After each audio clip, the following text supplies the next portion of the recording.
Happy New Year. Hey, Song Bikers. Happy New Year. Hope you guys are off to a good start for 2025. You are watching the SongBike Guitar Q&A live stream. Hey, everybody. My name is Jonathan. I'm having a good New Year so far. A lot to talk about today. I'm here, number one, for your questions. When you got a question, put it in the chat. There's a bunch of you in the chat already, I can see.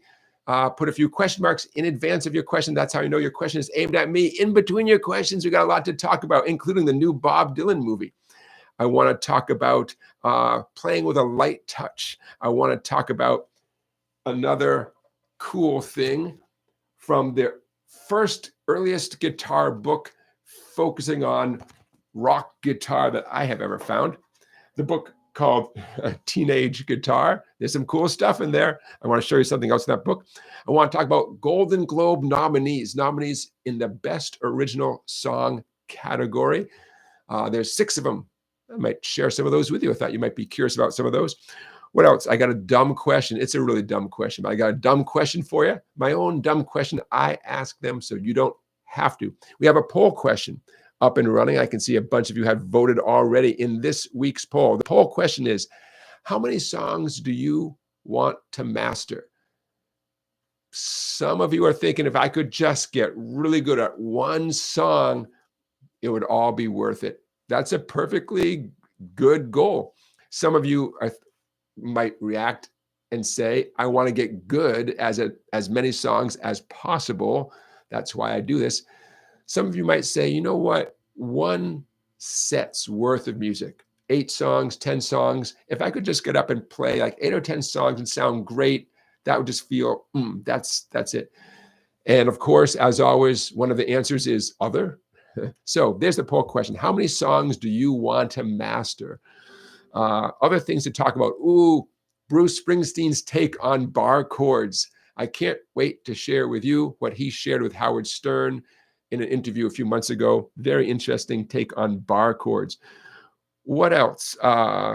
Some more of the 50 global guitar greats. 5 more names to share with you. Going to take a break this week on talking about Grammy nominees because we'll talk about the Golden Globe nominees anyways, instead, because the Golden Globes are tomorrow night. So we'll give the Grammy folks a rest for a minute. We're going to talk about who's in town. Some interesting songwriters coming through town. I want to teach you some lessons you'll never forget. Lessons that this week happen to be from the Guitar Year 1. Why? Because it's a new year. Maybe you might want to think about yearly goals, a bunch of good stuff in that ebook. So that's what's going on. So Scott Rhodes, in reaction to the poll question, how many songs do you want to master? He says it's a complicated question since writing is his favorite thing. And trying to build up his recording skills, he wants to master techniques that lead to new songs. Yeah, that would be other, right? The idea is to learn new skills and then use those skills to write your own stuff. Great answer. And that's why we have that category called other. So if you don't fit into one of those first 3 choices, let us know. All right. So that's what's going on this week. Those are many of the things that we're going to talk about. Of course, we have our weekly guitar play along. We have a good one this week. Also, not coincidentally, was inspired by Bruce Springsteen, but it's not a Bruce Springsteen song, but it came up in a conversation he was having. And I thought, how have we not done that song yet? So that's going to be this week's guitar play along song. We usually do that about 1 hour into the show, give or take. Does that work for you guys? I know for some of you, you might that might be why you stick around for the first hour to get to that song. I just figure it's a nice way to break up our 2-hour show. I don't know. Let me know what you think. I think we've always done it that way. Let me know what you think. Okay. So let me say Happy New Year to Christian from Denmark, Pooba John, Randy, Wingo. Hey, you guys. Thanks for being in the chat. I am going to kick things off today with something that you might get a kick out of. Let's get right into some finger picking. Okay, let's just do it. Finger picking. I'm referring to this as Fingerpicking 101. For those of you who have never done any finger picking, or you kind of fake it a little bit, you kind of move your fingers around and do it until it sounds good, but you don't really know what you're doing. Check this out. I think you'll get a kick out of this. I'm going to share the screen. So for the next few minutes, we're going to focus on Fingerpicking 101. By the way, everything we're about to do is directly out of the Guitar Year 1 ebook available from my website called song-bike.com. Going to share the screen. Your screen may go black. Do not worry. It will not stay that way. Okay, see that right there, Fingerpicking 101. I am not going to read what's on the screen there. You can see that for yourself. I want to scroll down and get right to the good stuff. Okay, here we go, scrolling. Pattern number 1. I'm choosing to teach this on an E minor chord. As we get started here with fingerpicking, even for those of you who have done a bunch of fingerpicking, I want to make something very clear. It's always a healthy start when you begin any fingerpicking to assign your thumb to the 3 fat strings, your index to the 3rd G string, assign your middle finger to the 2nd B string, and your ring finger to the skinny E string.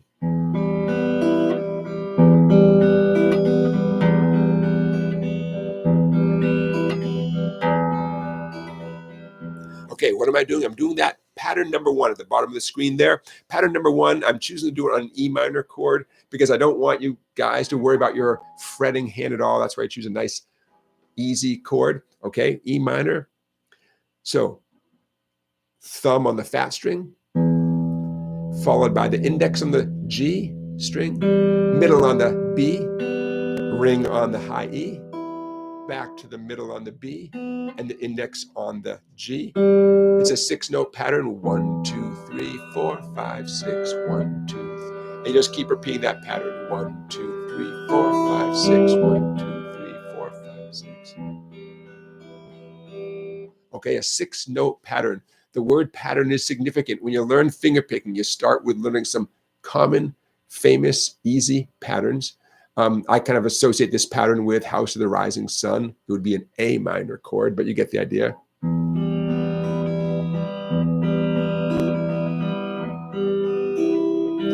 This is not supposed to be a difficult thing, but double check yourself, monitor yourself. Are you for sure using the proper fingers? It's not just the sound we're going for. We're going for very specific fingers on very specific strings with your picking hand. Our moderator, Beginner Guitar Lessons, is saying, sounds like Metallica.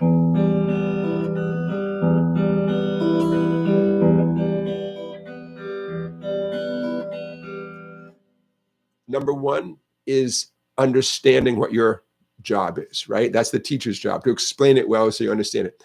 Number 2 is to do it. Number 3 is to do it so many times that you can relax, that you can think about other stuff, like what's the next chord in the song? Think about, if you're singing, what's the next verse of the song, right?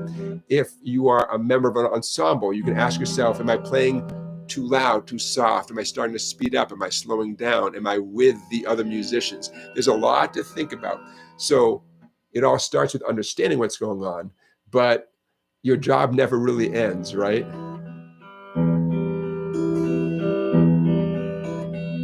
It's going to get monotonous after a while. You change to another chord. How about a G chord? I chose G for one specific reason. The thumb is still going to hit the 6th string first. But maybe a C chord, you're not going to hit the 6th string first on a C chord because the 6th string doesn't sound so good during a C chord, right? So make one adjustment. Thumb on the 5th string during a C chord.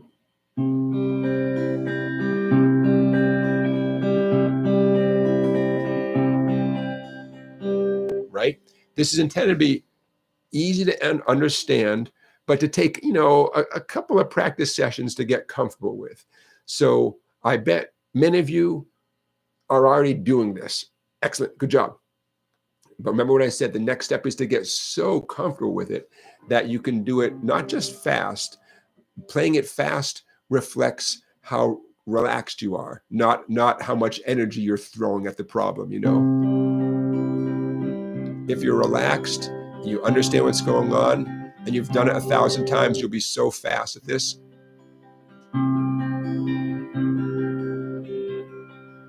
Okay, questions, comments, easy, right? Straightforward. So we're calling this finger picking pattern number 1. Now don't go anywhere, because let's keep going.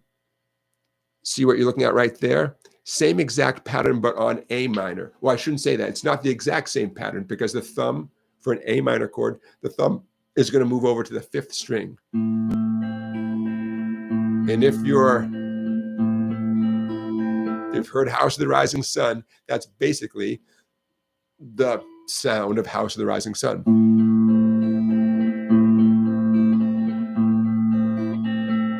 And next one down, same exact pattern, so to speak, on a D major chord, except the thumb is going to move over to the 4th string. That's why it shows a D major chord. Okay, so if you want to be a good finger picker, you got to start somewhere. So you start with patterns, and you start with easy patterns. So for lack of a better name, we're calling this pattern number 1. And I just showed you how to do it on E minor, A minor, and D, and C for that matter. Only thing that changes is where the thumb goes. Keep your picking hand relaxed, shake it out. The last thing you want is tension, right? Keep shaking it out. Do it 10 times, shake it out. Okay, easy peasy, right? All right, so there's pattern number 1, done. Pattern number 2, ooh, this is where it gets good. Pattern number 2, starting now, we are going to be doing what's known as alternating thumb, back and forth. Okay, alternating thumb. Bouncing back and forth between 2 bass strings. I'm going to grab an E minor chord with my fretting hand. My thumb is going to bounce back and forth between 6 and 4. Nice contrast, right? Do that 10 million times. I know it's easy, but you're going to train your thumb to do that mindlessly, because you're going to start doing stuff with your remaining fingers. And over time, you'll be doing some really complicated stuff with your remaining fingers eventually, while your thumb keeps the beat.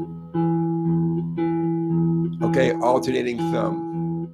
It's no big deal, right? Make sure my right hand is in the shot there.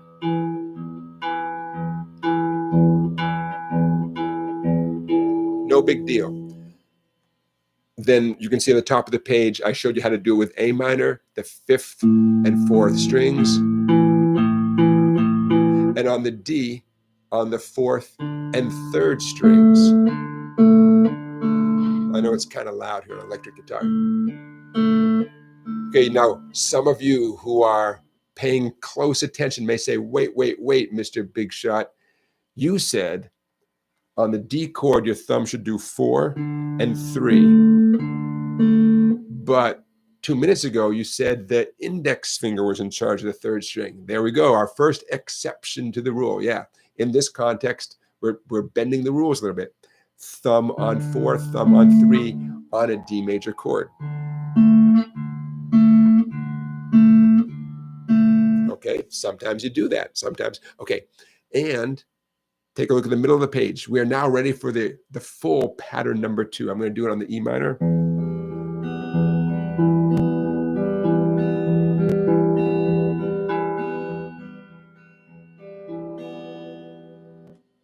So I found a lot of people, it really helps them to hear someone say the names of the strings as they do it. 6, 3, 4, 2, 6, 3, 4, 2, 6, 3, 4, 2, 6, 3, 4, 2. 6 with your thumb, 3 with your index, 4 with the thumb, 2 with the middle. 6, 3, 4, 2, 6, 3, 4, 2. If you have the patience to do that minute after minute, 6, 3, 4, 2. It's okay to look at your hand. I'm looking at you, but I recommend you look at your own hand. 6, 3, 4, 2. You got to police yourself.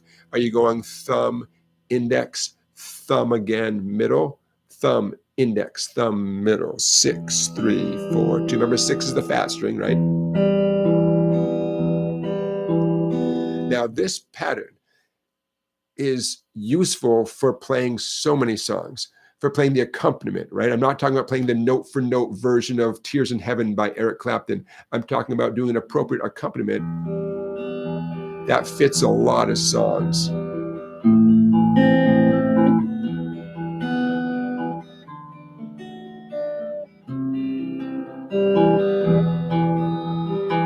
This, amongst us guitar teachers, I'm sure I'm not the only one who calls this the landslide pattern, because this is essentially what's going on in the song Landslide. So I'm calling it pattern number 2 here, but between you and me, it's Landslide by Fleetwood Mac. Okay. I can't tell you how many times I've used this exact pattern to play chords while I sing dozens and dozens of, quote, famous songs, right? Maybe I don't have the time to learn the exact note for note finger picking by the songwriter, but I can tell that this pattern is going to fit the song rhythmically because it's a very neutral kind of flowing pattern.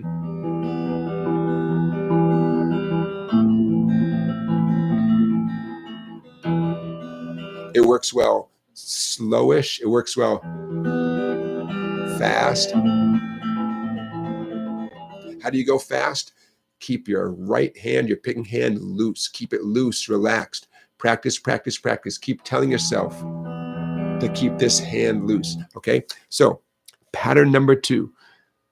Both of these patterns, the one that's like House of the Rising Sun and this one that we just did, both of these patterns are easy, but very useful. Not only can you apply them to famous songs, but they give you this great foundation of pattern picking that will be exactly what you need to go on to the next level. And just to give you an example of what comes after pattern picking down the road, it's when, for example, your thumb keeps alternating the bass notes, but your remaining fingers pick out a melody.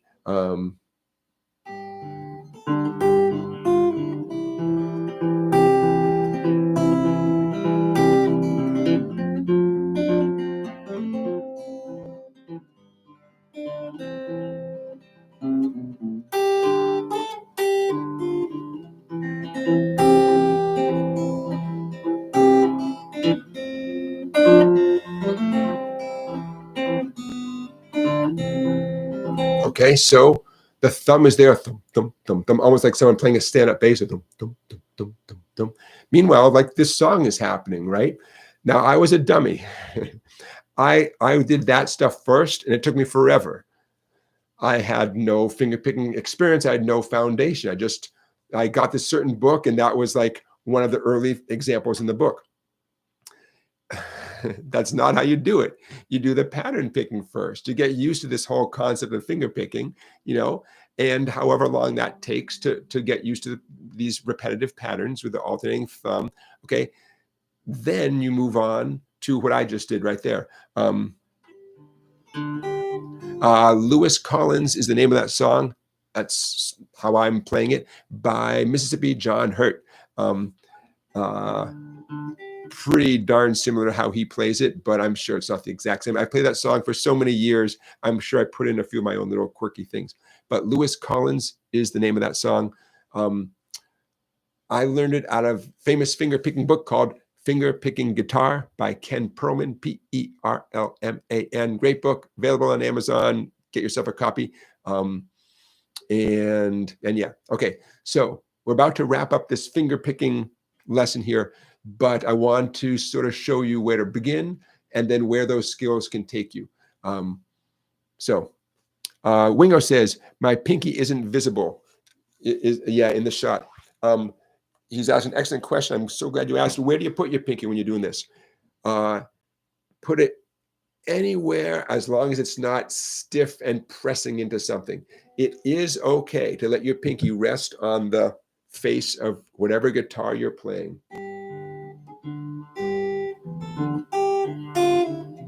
I don't recommend it. I'm not saying you have to do that, but if many people feel comfortable having their pinky touch and gives them a little sense of stability, great. Just ask yourself, is it touching the guitar or is it pressing? I've done both. I do not recommend pressing, right? That is a bad thing. If it's lightly touching, sure, why not? In general, I recommend doing your best to keep your pinky lightly curled up. Just get it out of the way. I don't know if I was doing that a minute ago. I'm doing it now.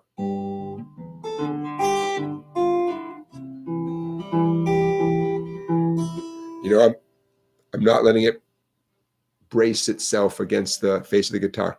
Again, that is not a bad idea. Starting now, keep your eyes open next time you're watching YouTube videos or whatever, and you see someone finger picking, and watch to see what their pinky's doing. You can keep track. You know, what percentage of people have their pinky touching the guitar, and what percentage have the pinky curled out of the way. All I feel strongly about is that there should be no tension, right? Do not let it press down. By the way, interestingly, the famous Earl Scruggs, who essentially invented bluegrass banjo picking, he did rest not just one, but two fingers, ring and pinky, against the banjo head. And he picked with his thumb and two fingers. So people who study the Scruggs style of banjo playing, which is like how you play bluegrass style banjo, they're specifically instructed to keep those fingers resting on there, you know? So it can't be a bad thing. If you've ever heard, you know, Scruggs style banjo, whatever they're doing, they're doing something right. But I wouldn't go as far as to tell you that you should keep your pinky there. You know, I'll leave it up to you. Definitely don't put your ring finger on there. You know why? Because you need your ring finger. You need it on that skinny first treble E string. There you go. So we're going to hope that answers your question. All right. So what do you think? I'm going to stop sharing the screen now. What do you think? Can you do that stuff? Of course you can. Of course you can. The book, The Guitar Year One, gets into a little bit more beyond those two patterns. But I want to show you at least two of them to get you started in the section that I call Fingerpicking 101. Let me see. Yeah, there's a little more beyond that. Pattern 3. Yeah, so I showed you the first two patterns, and there's a third pattern that's also very cool. It's related to the others, and yet it's different. All right, so there you go, you guys. If you are like me, if you have zero or very little fingerpicking experience, all fingerpicking sounds amazing, right? It all sounds so good, and it all looks complicated. I get it. I get it. Now I know that the stuff that blew me away as a young guitar player, some of it is simply simple stuff played really well. You know, simple patterns played very musically. And the stuff, you know, some of the stuff that knocked me out when I was a young guy is just really, really good finger picking, you know, but not all of it is super complicated stuff. You know, Dust in the Wind, right? Dust in the Wind is not a complicated song. Certainly the intro that we all know and love,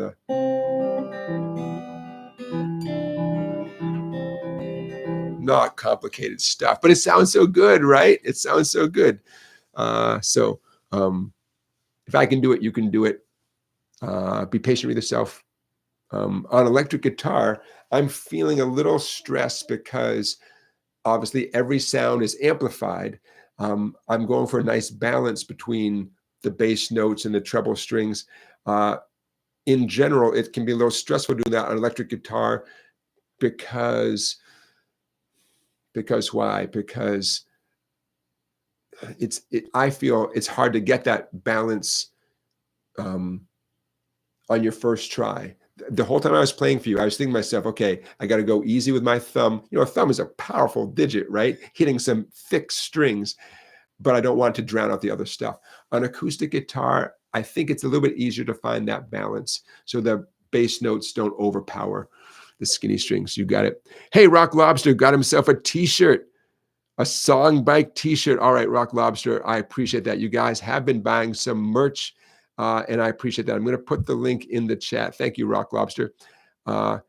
We now have SongBike merch. And how can you get yourself a baseball hat or a t-shirt? Here you go. Here's the link right here.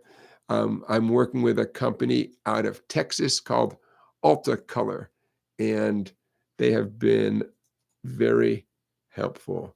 There we go. Okay, I just want to give them a shout out there. So yeah, so you go to that website that I just put in the chat, which is SongBike, all one word, dot altacolor.com, and Altacolor is ALTACOLOR.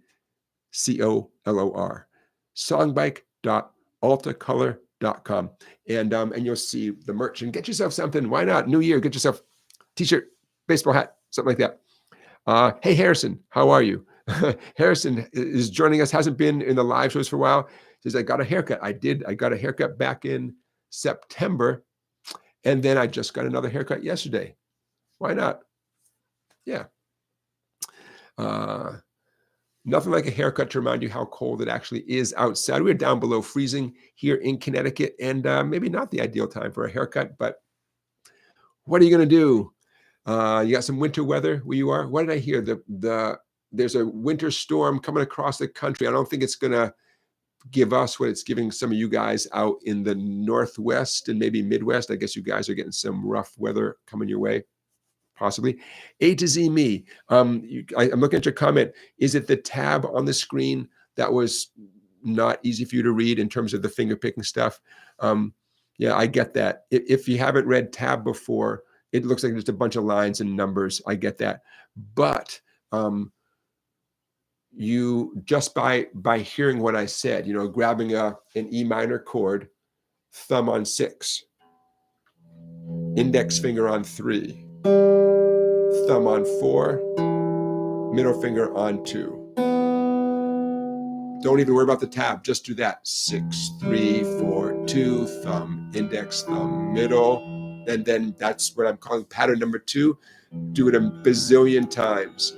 That any chord with E in the name, any chord with G in the name, you're all set. If you want to do C chords or any of the A chords, change one thing, thumb on 5 instead. 5, 3, 4, 2, 5, 3, 4, 2, 5, 3, 4, 2. Any chord with D in the name. 4, 2, 3, 1, 4, 2, 3, 1, thumb, index, thumb, middle.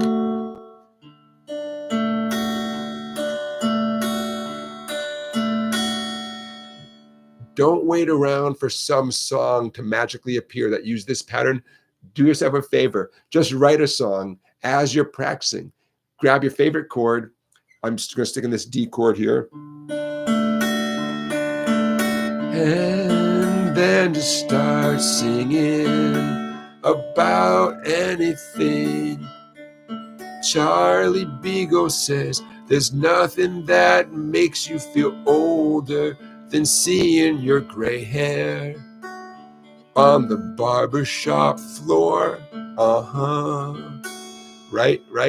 I can't emphasize it enough. When you learn a new skill, you got to practice it a million times. So write a song. It doesn't have to be a masterpiece, right? But write a song, write something. Just start making up something so you have more of a reason to keep playing it, as opposed to, okay, I learned this thing now what am I going to do with it? That's a fair question, but until we find the perfect song that uses that pattern, the way Landslide uses that pattern, but don't worry about Landslide. Write your own song. It's surprising how your brain will start having some fun and it won't know that it's practicing. Does that make sense? Yep. Scott Rhodes had some snow flurries in Utah. Randy is getting a little snow in Colorado. Harrison getting cold in Oklahoma. You guys, I was an American Studies major in college, so I just love this. Like, all right, we're getting some weather reports from Utah, Colorado, Oklahoma. Love it. I know, Christian, you're over in Denmark. Rock Lobster, you're up in Maine, right? A to Z me, where are you at? I know you are in Canada. A to Z me, is that right? I believe you are. All right, you guys. Hey, what am I doing here? I'm here for your questions. Somebody asked me a question. In the meantime, while I wait, I'm going to wet my whistle. We're not sponsored by San Pellegrino Limonada water. We're not. It's pretty good stuff. Makes my whole head pucker up. Scott Rhodes, your daughter's in St. Louis. Oh, is she going to get it? Scott says, my daughter's in St. Louis expecting frozen hell. Caddis makes a good point. Caddis says, when fingerpicking, switching to another chord is tricky when the last note in the pattern is a fretted note. Thank you so much for making that point. Everyone know what Caddis is talking about? Your fingerpicking, you got to play that last note. Maybe your finger's squeezing on it, and you can't change the next chord until you pluck that note. And then you have a millisecond to get the next chord. Guess what the solution is? I call it leaving early. Trademark, copyright, leaving early. Capital L, capital E. You, me, all of us, famous people, especially famous guitar players, they're always letting go of a chord early, not just even with fingerpicking, with lots of stuff. Strumming as well. Letting go of a chord early to get to the next chord in time. Everybody should do this. And thank you, Caddis, for bringing this up. It's not cheating. It's how you do it. Here's why. There are some things that are non-negotiable. Music has to flow, right? Music can't start and stop, just like dancing can't start and stop, right? The flow has to keep happening. We're talking about pattern picking. The pattern can never slow down, speed up, no hesitation. There's no room for that at all. It's non-negotiable. What else is non-negotiable? Hitting the right chord at the exact right moment. You gotta play that chord. What is negotiable is the last one or two little sounds before the new chord. And I can't tell you how often I've seen it in tab when I look at famous songs. When you play open strings in tab, it's a 0, right? 0 means you're plugging the string as an open string. And I point out to students all the time in my in-person lessons. I'm like, oh, look, there it is right there. Just when so-and-so changed from C to D, look, there's some open strings that technically shouldn't be there, but the person's only human. They let go of the C chord because they had to do it. Their picking or strumming kept on going because you can't stop the strumming. And they made it to the new chord right on time because that's the second non-negotiable thing. The flow of the song, whatever your strumming or picking is, non-negotiable. And the chord change is non-negotiable. But you got to let go of a chord early.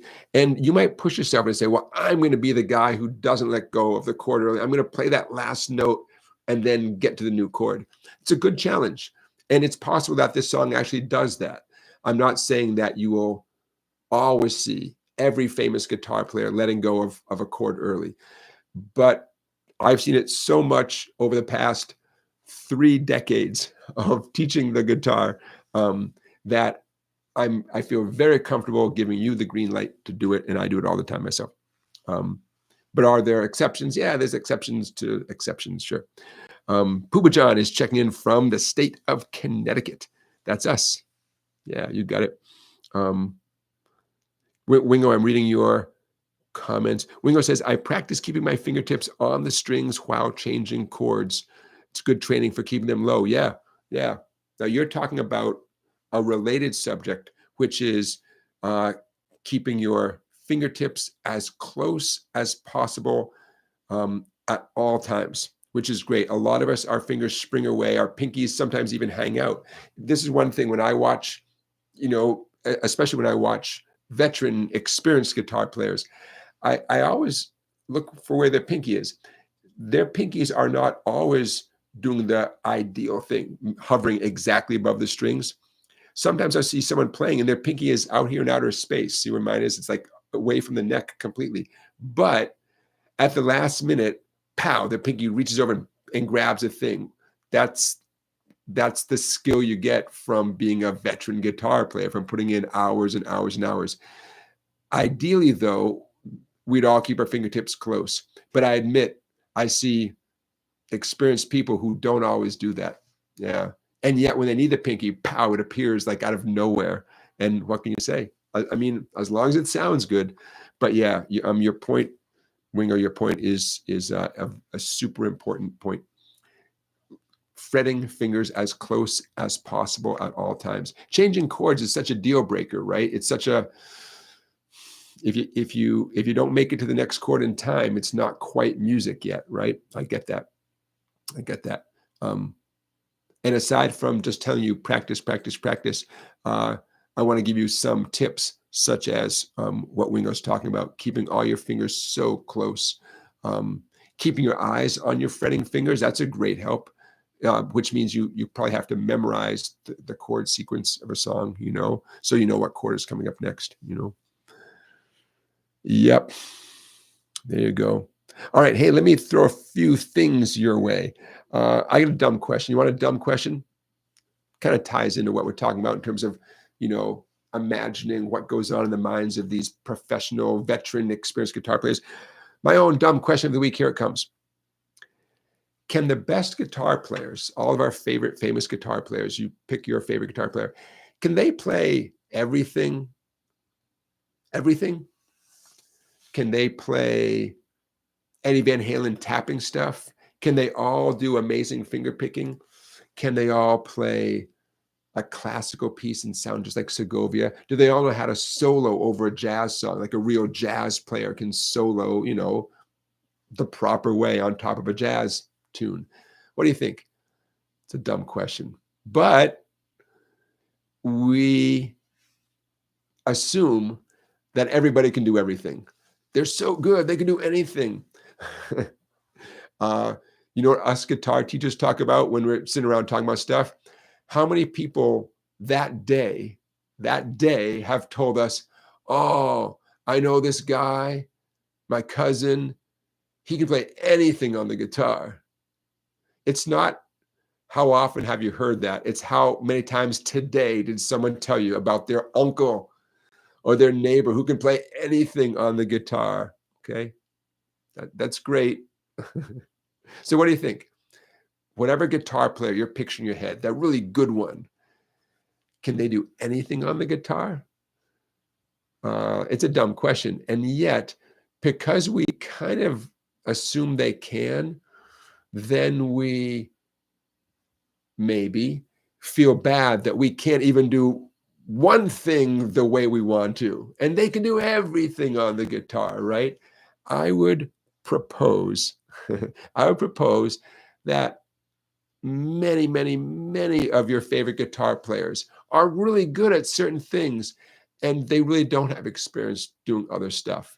And I mean that I'm not putting them down at all. I want to pull you up. To be good at one thing is huge. To be good at two things, maybe you know a whole bunch of chords, and you're like, you can a whole bunch, you can strum through a whole bunch of songs, just like G, A minor, B minor. You can do all that stuff. And maybe secondly, you can play a half decent solo with a minor pentatonic scale. That's huge. That's so good, But maybe, like me, you don't have much experience as a jazz soloist. All right, that's okay. Who doesn't have much experience as a jazz soloist? Most of your favorite guitar players. This was eye-opening for me, and this is what changed my life a little bit. A buddy of mine is a great guitar player. He saw me doing some, I would call it intermediate level finger picking, harder than dust in the wind, but not the hardest stuff in the world, right? And I looked up, I realized he was quiet. He's looking at me, he goes, God, I wish I could do that.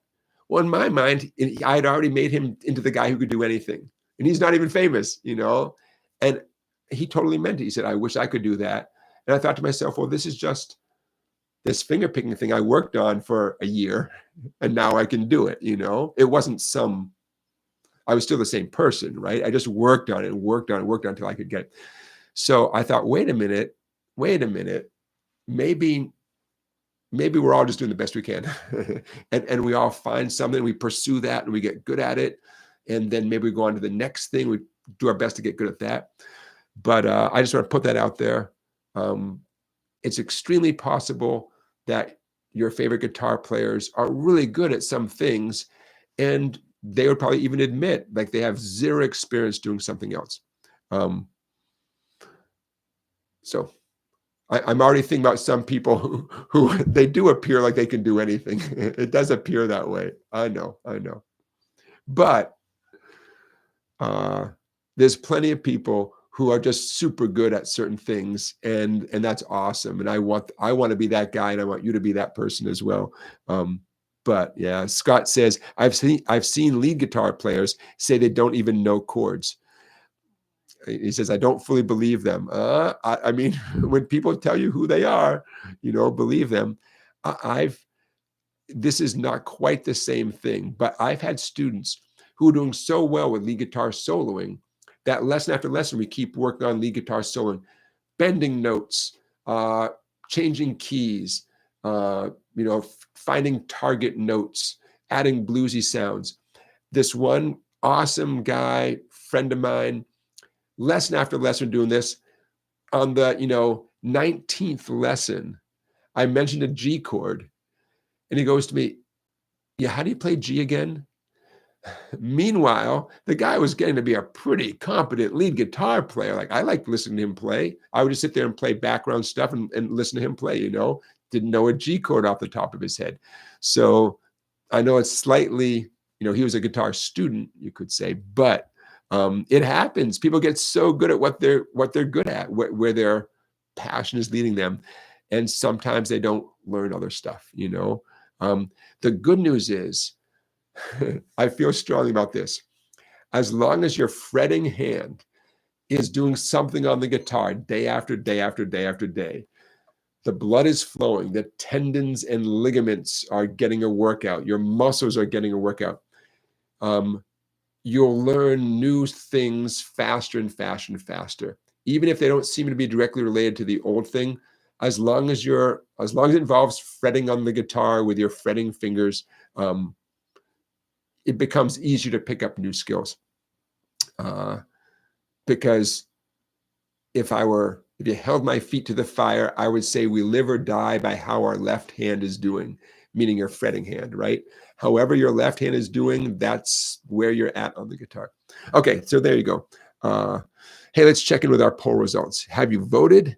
Did you vote today? The question is, how many songs do you want to master? Way ahead, 56%, as many as possible. I like that. You're ambitious. 25%, the next one down, say, you know what, 8 or 10 songs, one set. Get up and play in front of people, 8 or 10 songs. By the time you finish your 8th or 9th or 10th song and you're playing them well, competently, yeah, you've kind of established yourself as someone who knows how to play the guitar. I get that. Only 3% are saying, if I could just get really good at one song, that I'm fine. That's great. That's great. All these answers are good answers. But I appreciate that. Yeah, just to get good at one thing. That's good. That's good. I thought that number might be higher than 3%. But hey, you're ambitious. And 16% fall into the other category. Yeah. Charlie Beagle says, maybe someday Springsteen will master those bar chords. Well, maybe that's a good segue into Mr. Springsteen. Oh, and nobody go anywhere. Let's talk about this. In October, I believe, Howard Stern had Bruce Springsteen on his show. And there we go. I'm going to shrink this down. And I keep seeing clips on social media, little 1-minute clips of Bruce Springsteen talking with Howard Stern back in October of last year. And I don't know about you guys, but I think of Bruce Springsteen as a singer-songwriter. I don't think of him as a guitar player, which is dumb, but that's, of course, the guy can play the guitar. He's a perfectly good guitar player. So it's interesting to me to hear him talk about the physicality of playing the guitar, right?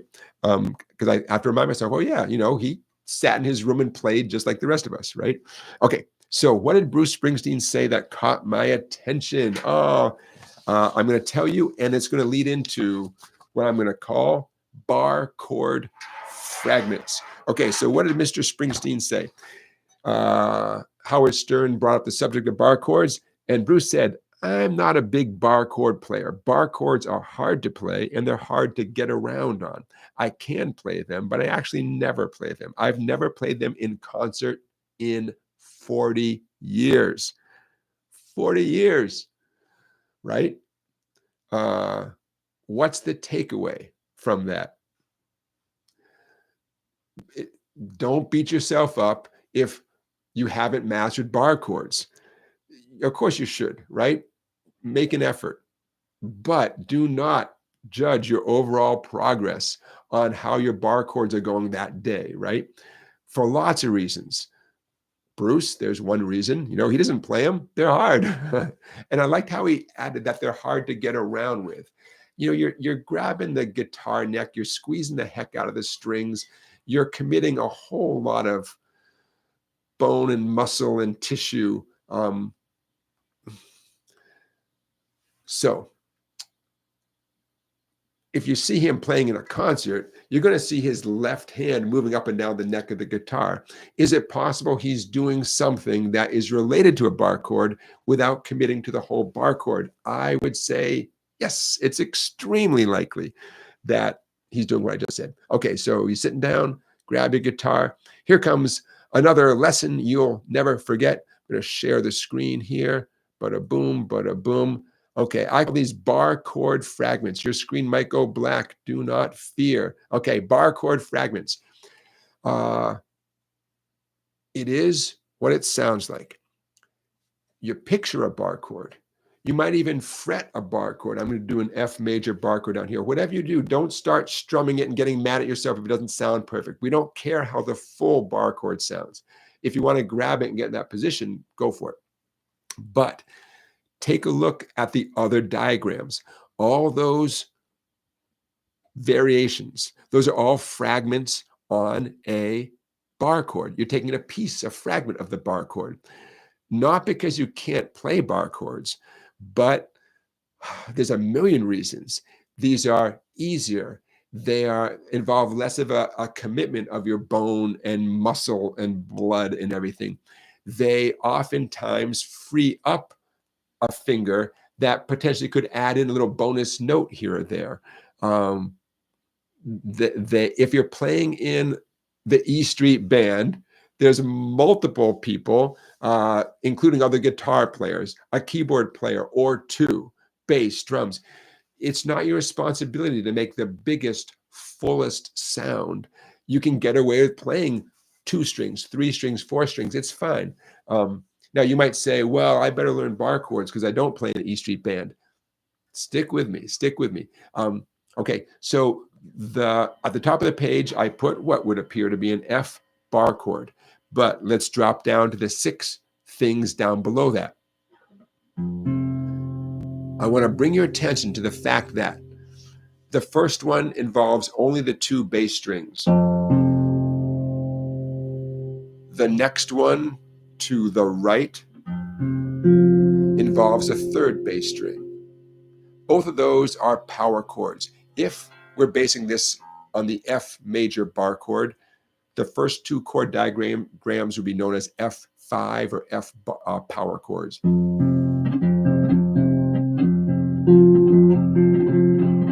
A perfectly acceptable alternative to doing an F bar chord. Okay, how about the 3rd one to the right?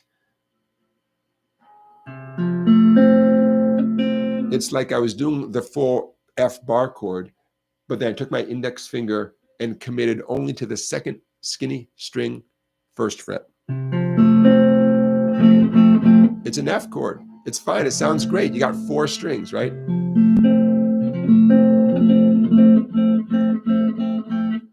By the way, all of these can be shifted up the neck of the guitar, right? I'm just staying down here because for many of us, the F bar chord was the first one we ever learned. In fact, you might have just learned it as the F chord, and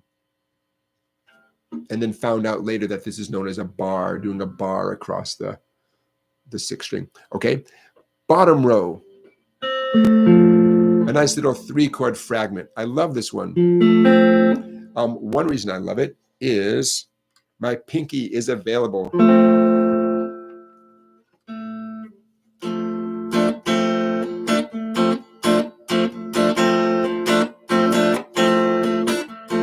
Okay, what am I doing? I got index finger, 2nd string, 1st fret, middle finger, 3rd string, 2nd fret, ring finger, 4th string, 3rd fret. X's over everything else. I'm only strumming the 2nd, third, and fourth strings. But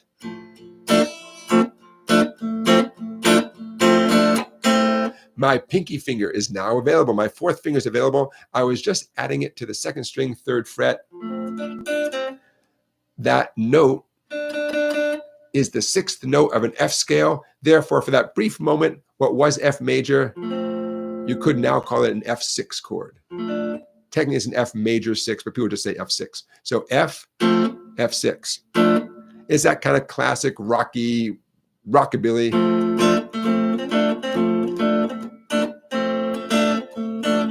Like I said, you can take that and move it up the neck.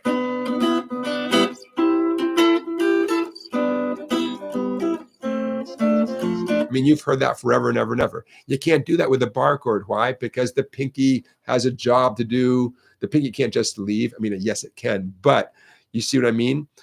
By doing a fragment, the pinky is now available, has nothing better to do. Ooh, we're talking about keeping your fingers close. Right now, I have my pinky hovering right above the second string, third fret.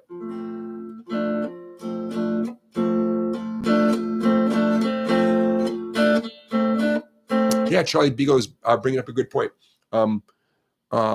Bruce or anybody, Bruce Springsteen, could wrap his thumb around, especially he's playing a Telecaster, pretty thin neck.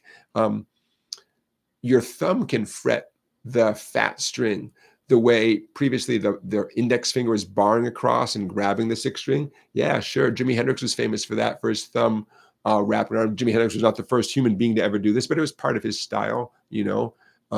So, okay. And then the last two at the bottom of the page, little bite-sized, little cute bite-sized F chord. I'm still barring the two treble strings at the first fret, and then my middle finger is arching over to the third string. It's an F chord, right? It's a fragment of the big bar. And that last one is just a little two string. Technically, that two string chord at the bottom of the page, the bottom right, two treble strings, both at the first fret. You could call that a power chord in the sense that it's the first note of an F scale and the fifth note of an F scale, because that's the definition of a power chord. Or when you're doing something like this on the skinny strings, it's more often called a double stop. But it's a double stop that 100% reflects an F chord. It doesn't contain all the notes of an F chord. It contains two of the three notes. But does that ring a bell at the fifth fret?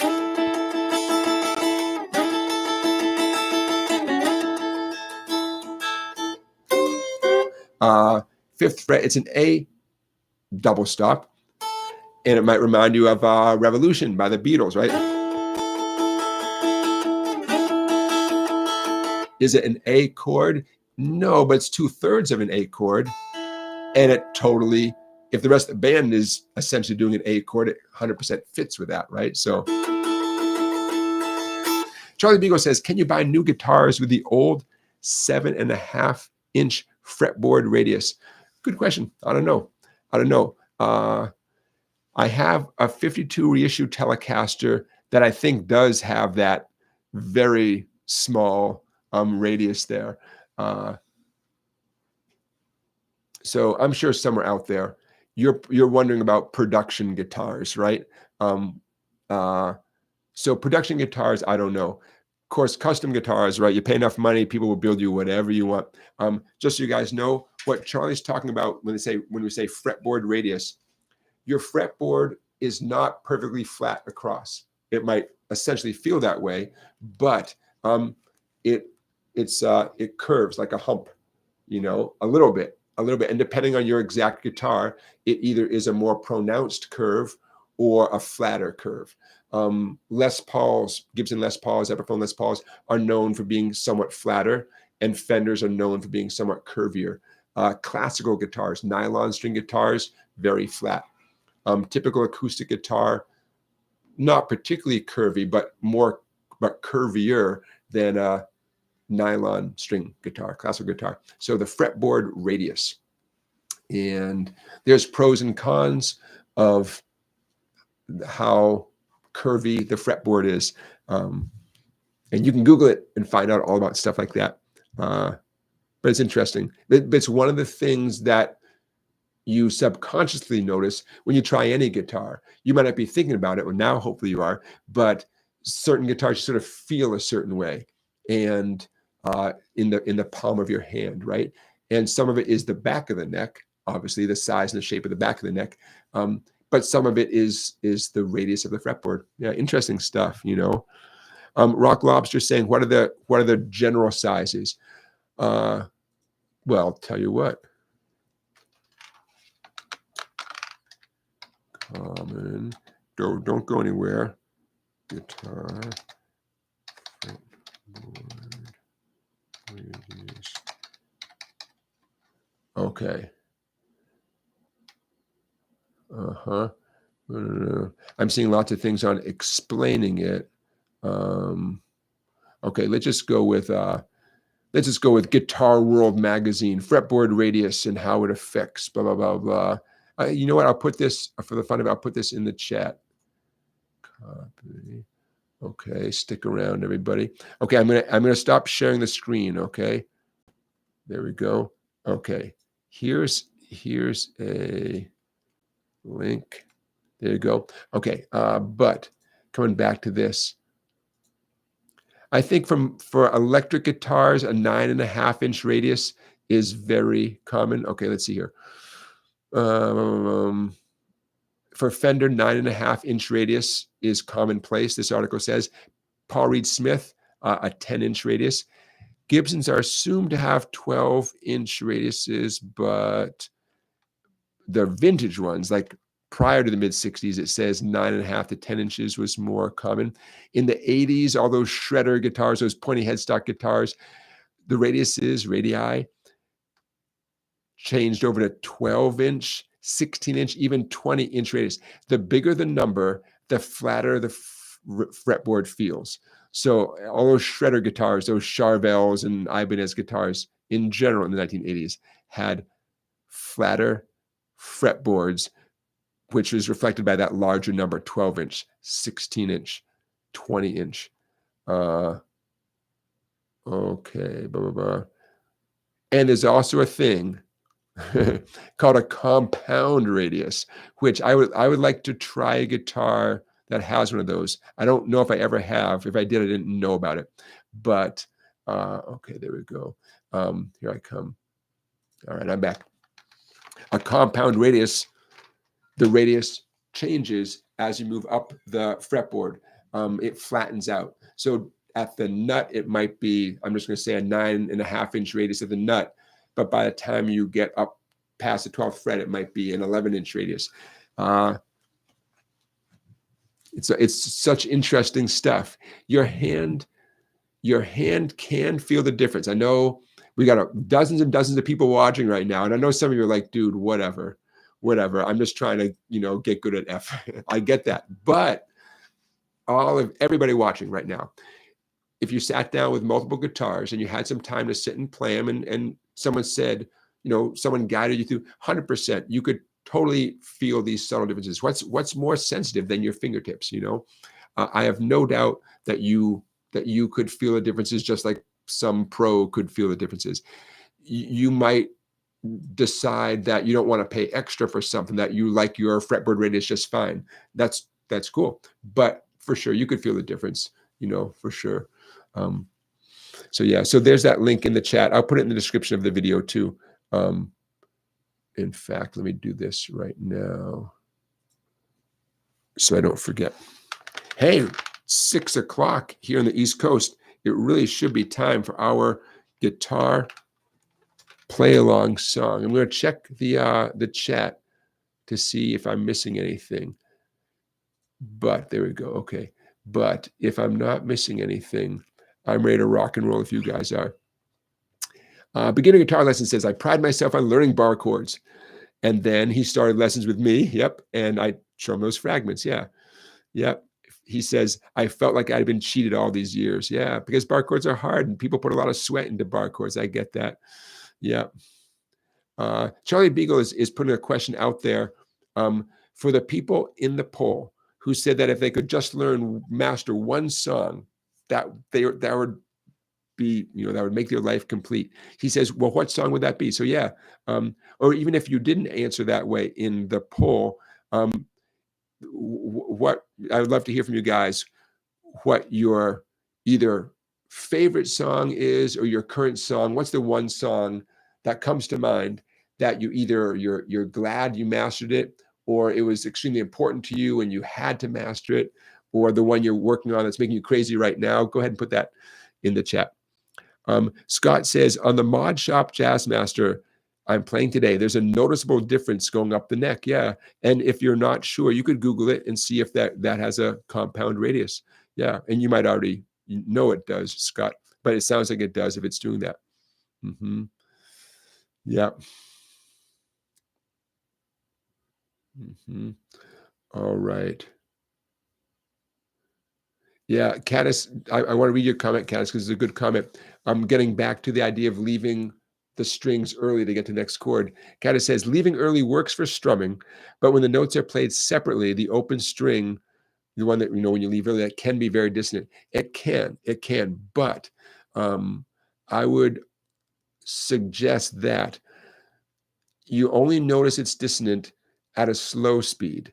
And it can be dissonant, but as you get a song up to speed, it becomes 100%, 99% less noticeable. And as evidence, I would let you know that you've been hearing it for as long as you've been listening to music. You've been hearing people leave early to get to the next thing. And I bet you never thought to yourself, wait a minute, right before the guy hit that C chord, I thought I heard this one little weird sound. It goes by too fast. We can't process it. The new chord, saturates our consciousness, and we don't have time to think about what we heard right before that chord. But your point is well taken. At a slow speed, they can make you nuts. You hear that maybe it's an open string that doesn't go with the key you're in, and you feel like everyone's looking at you. Everyone's gonna look at you. This big spotlight, big neon light over your head. He left early. Sounds bad. So you're not crazy, but yeah. Okay, so you guys, let's get down to this. Our play along song of the week. Again, maybe not coincidentally, I heard Mr. Springsteen talking about this song in his interview with Howard Stern. And I thought, how have we not done this song in our live stream? Okay, you ready? Let's do this. Okay. Our play along song of the week. What do you think of that right there? I could say the name. In a minute, I will say the name. I'll sing the name. But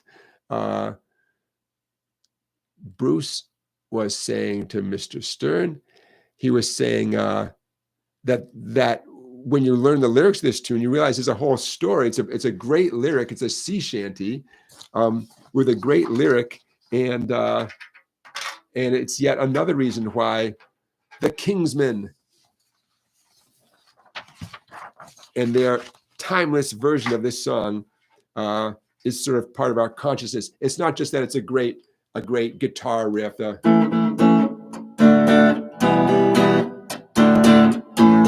It's not just that, although yeah, I mean, it's a fun riff to bang out. But there's a great lyric. Okay, so let me just get my paperwork ready. So I'm playing the same thing you guys are. All right. So everybody, this song is actually not a guitar song. It's like that organ. Is it a Farfisa organ? Down, down, down, down, now, now, now, now. We're gonna do that on the guitar, and presumably the guitar player is doing it. But when I listen to the track, the organ is nice and high in the mix. The drums are slamming away, and it's not like a guitar song in the way that like something from the similar time period, something like You Really Got Me by the Kinks, where it's like the guitar is in your face, right? No. This is actually, you could say it's more of a keyboard song. Okay. What great lyrics, man. A fine little girl, she waits for me. Me catch the ship across the sea. Me sail the ship all alone. Me never think I'll make it home. 3 nights and days I sailed the sea. Me think of the girl constantly. On that ship I dream she there. I smell the rose in her hair. Oh, like, wait, those are the lyrics of Louie Louie? What? Yeah, man. Yeah. So here's the deal. There's the chorus, three beats of A. Here's the A riff. You want to catch it when you're done. Stop those strings from ringing. 2 D major chords, 3 E minors, and back to 2 Ds. So in slow motion with the lyrics, Louie, Louie, whoa, we gotta go. Louie, Louie, whoa. Okay, now that's great for the chorus. The verse, a little bit different.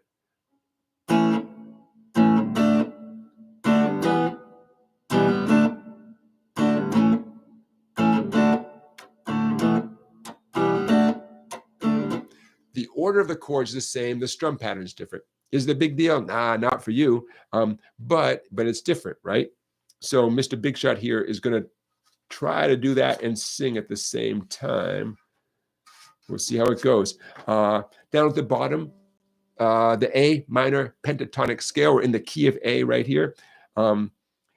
Great guitar solo. I have a new appreciation for the guitar solo in this song.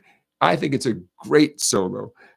Considering that this song is kind of considered a garage rock 3-chord song, I think it's a very tasteful rock and roll guitar solo. It'd be a shame if someone covered this song and did not play that exact solo, because what a great solo, man. Some thought went into that solo. Before we bang it out together, I want to point out something. It's a 1-4-5 song, right? Why is this song not exactly what you'd expect with a 1-4-5 song? Someone put that in the chat. There's a twist to this song. And when I saw it written down in a book or something as a younger player, and I saw what was a little bit wrong, quote, quote, about this song, I was like, oh my God, that's right. This famous song has this harmonic twist. What am I getting at? A, D, E minor. What am I getting at? It's a 1-4-5, right? But anyone know what I'm talking about? There's a little thing that happens in this song. One of those chords is not like the others. Hint, hint. What is it?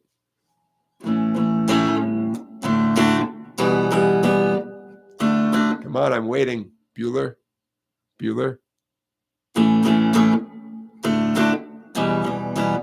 And if you didn't do that chord that way, it's not Louie Louie. It just doesn't. Yeah, Charlie, you got it. E is minor, and it has to be minor. Do not play E major there. So it's a 1-4-5, but the 5 chord is minor. Oh, I love it so much. Yeah, you got it, beginner guitar lessons. Just for the record, here's a tune, equally famous, where E is major.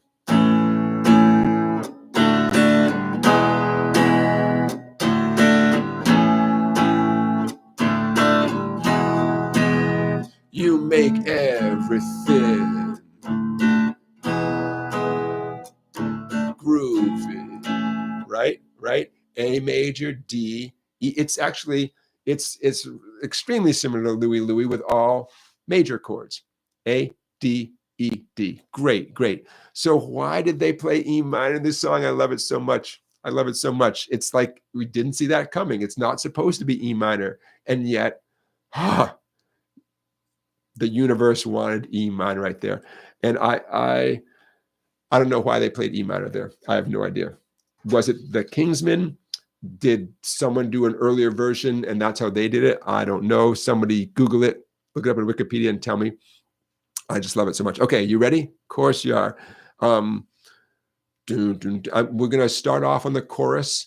We're going to start off on the chorus. A couple verses. I think I'm as ready as I'm going to be.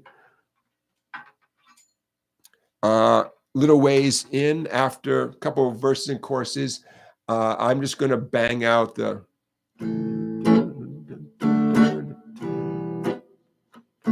I'm going to keep playing the chorus chord progression. And you guys play some solos, okay, with that 5, 8, 5, 7, 5, 7, 5, the A minor pentatonic. By the way, some of you might be thinking, wait, A minor pentatonic scale, but it's an A major chord.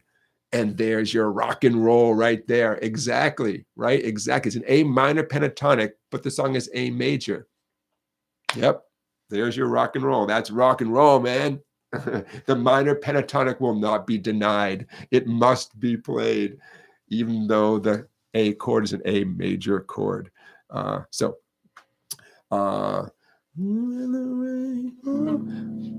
see you on the other side. 1, 2, 3, 4.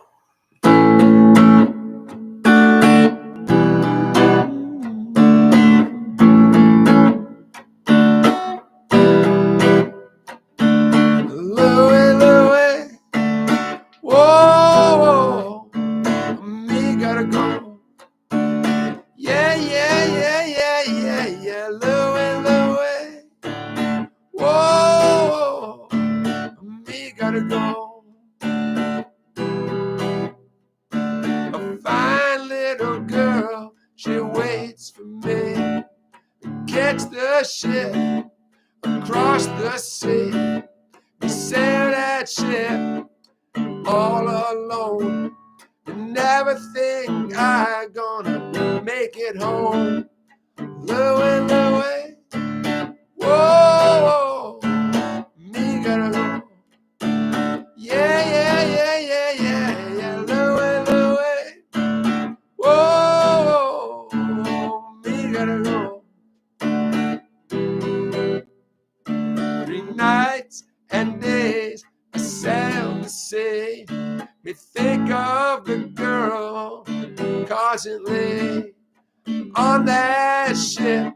I dream she's there. I smell the rose in her hair.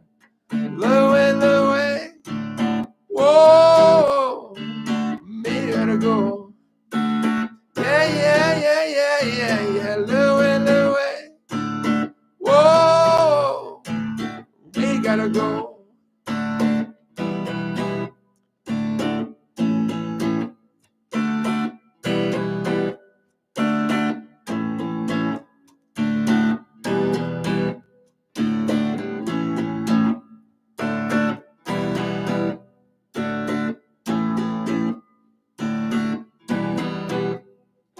They say Jamaica, the moon above.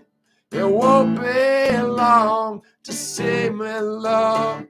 They take her in my arms again. I tell her I'll never leave again. Louie, Louie, whoa, whoa, we gotta go. Yeah, yeah, yeah, yeah, yeah, yeah, Louie, Louie, whoa, whoa, we gotta go.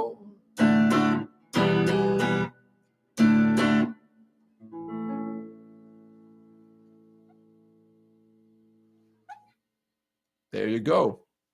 How'd you do? Just imagining that at different spots around the globe at this moment, a handful of you were soloing on top of Louie, Louie with me. Makes you so happy. That's awesome. I'd be surprised if anyone was not singing along, you know? All right, good job. Every once in a while, I forget that I do something weird. And the example here is I'm up here strumming my electric guitar way up here around the 12th fret. That's weird, right? Why am I doing that? It softens the tone. It's not as trebly and twangy the higher up you strum the guitar. Also, I feel like I'm more free. I'm not banging into any controls or the pick guard or anything. It just feels sort of more natural to strum up the neck. It's not like that's just some habit of mine or something that I invented, but it's a kind of thing that every once in a while a student will look at me and say, oh, so I'm supposed to be strumming up the neck like this? And I think to myself, what in the world are you talking about? And then I realize they're just watching me do it and they want to know why I'm doing it. Yeah, it feels good sometimes. But it definitely softens a tone. If I had to say the number one reason, it's a softer tone. Just to give you an audible example, if I wanted a twangy tone, I'm going to move my pick way down by the bridge. By the way, this is for acoustic guitar or electric guitar. If I wanted that sound, I'm not even doing anything with my controls or effects pedals or amplifier. You are the tone control. Bring your pick back here compared to there's a different effect, right? You have so much control over the sound of your instrument just by where you pick. Okay. Music fan is telling me to come back to the full screen. Okay, I'm back. So how'd you do? Yeah, Folsom, you got it, CJ. Luther Perkins, Johnny Cash's main guitar player for a big part of his career, right? Luther Perkins, but playing a Telecaster. I think he's playing it. Oh, did he play? Well, I think I've seen pictures of him playing a variety of electric guitars, you know. All right, my friends, Louis, there we go. We'll see if that gets us a little demonetized or not. I don't know. We'll see what happens. Okay, did we have fun? Yeah. Oh, so sooner or later, am I going to actually sit and watch the Springsteen interview with Howard Stern in its entirety? Because I keep seeing little bits of it, and it's all interesting stuff. Maybe I have seen the whole thing. I just don't know it. Golden Globe nominees, Best Original Song for 2024. There's 6 of them. I wanted to like all 6. I really did. I wanted to say, you guys, you got to hear these 6 songs. They're amazing songs. I mean, to be nominated for a Golden Globe Award, just to be nominated, what an honor, right? I wanted to like all 6 of these songs so much. In promoting this live stream, that's one of the things I promote. I say, this week's live stream, we're going to talk about Golden Globe Best Original Song nominees. I don't know. I'll tell you a couple that caught my ear, and I'll put this in the chat.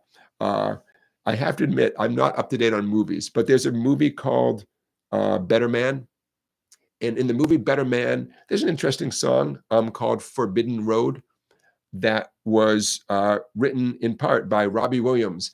I did not know how famous Robbie Williams was, especially over in the UK. Robbie Williams is a big deal. I'm so sorry, Mrs. Williams, if you're watching. I didn't know how famous Robbie was. Apparently, Robbie Williams is really famous. So he does a song from the Better Man soundtrack that was has been nominated for a Golden Globe Award. He'll find out tomorrow night if he got the award or not. And what struck me, it's kind of a nice acoustic-y song. He's got a nice voice. And the song sounds so much like one of my favorite Jim Croce songs, I've Got a Name. So, but hey, don't let me bias you. Maybe it's just my opinion, and maybe you won't agree with me at all, that it sounds a lot like I've Got a Name by Jim Croce. But in case you're curious, the name of the song, you can listen to it on your own time. Forbidden Road, as sung by Robbie Williams. Check it out. And if you know I've Got a Name by Jim Croce, hey, you do a little comparison, see what you think. They sound a lot alike in a lot of ways, but that could just be me. Hey, Miley Cyrus, her voice, I'm not the only person who thinks she really has a great voice, and she sings a song that's nominated for a Golden Globe, and the song that she sings, she co-wrote it, just like Robbie Williams co-wrote his song, and her song is from a movie called The Last Showgirl, and it's called Beautiful That Way. And I really like her voice. I know people might have strong opinions about Miley Cyrus and her whole career. I don't really follow her career that much. All I know is that I like her voice a lot, and she does a good job in the song.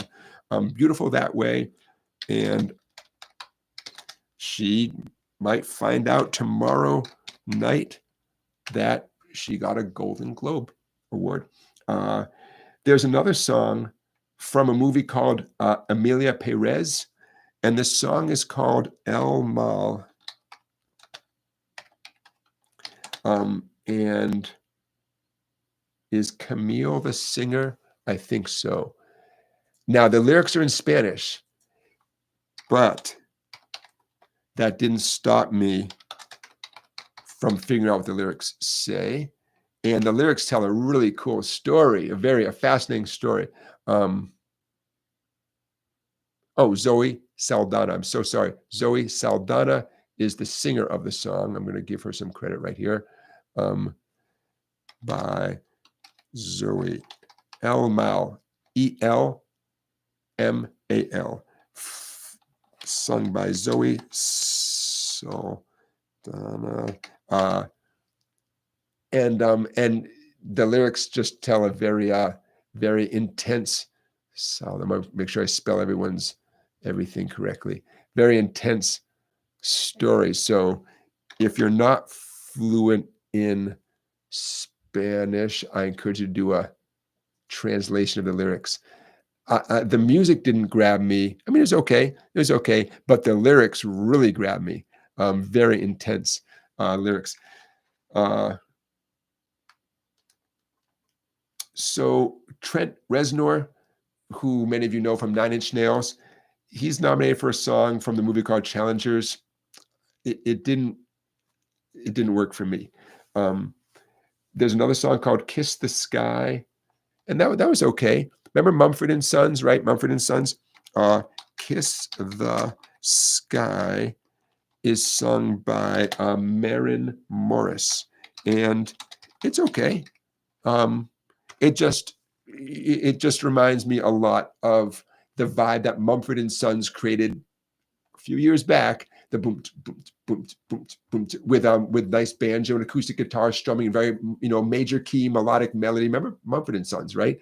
They kind of like captured a certain sound. And so "Kiss the Sky," sung by Maren Morris, that's up for a Golden Globe for Best Original Song, and it's okay. I mean, it's okay. I'm already forgetting these songs as I described. I had high hopes. I mean, if I sound disappointed, it's because I want to make that part of this show tonight. Be like, you guys, I don't know if you saw this movie or if you even know this singer, but this one song I can't get out of my head. And so maybe I was going to say maybe my expectations are too high, but come on, man, you're nominated for a major award. I just thought the songs would be, I thought at least one of them I would want to hear a second time.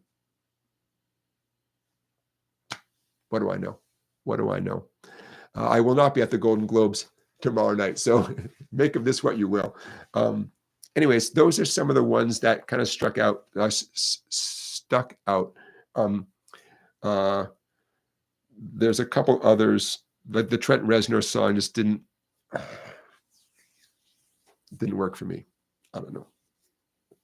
Mr. Reznor has had a long career, and he certainly has come this far without my direct support. So he must be doing something right. The song itself just didn't strike me as.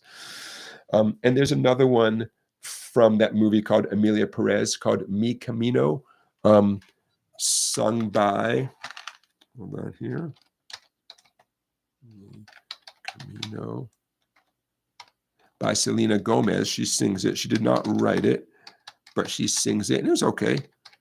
All right. We're going to move on. But now you know what's going to happen tomorrow night. One of these people will win a Golden Globe. Who do I think should win it? I don't know. I don't know. Let's move on. But now you're in the loop. Ooh, I see a question. That's what I'm here for. Dawson, thank you for your question.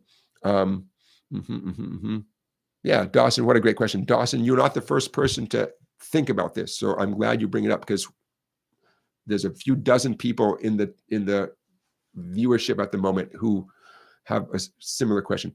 Dawson says, should I teach my future kids guitar? I'd like them to be aware of it, but I don't want to push it. and then have them be resentful. Yeah, totally. See, the cool thing is, just by asking the question, it's all going to work out. It's the people who don't ask that question that's who can cause, stress in their kids' lives. So yeah, it's a balance, right? You want to expose your kids to playing musical instruments and music in general, right?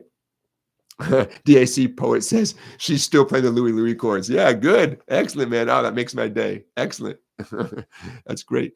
And yet, whether you personally or someone people can get burned out if their parents push things too hard, right?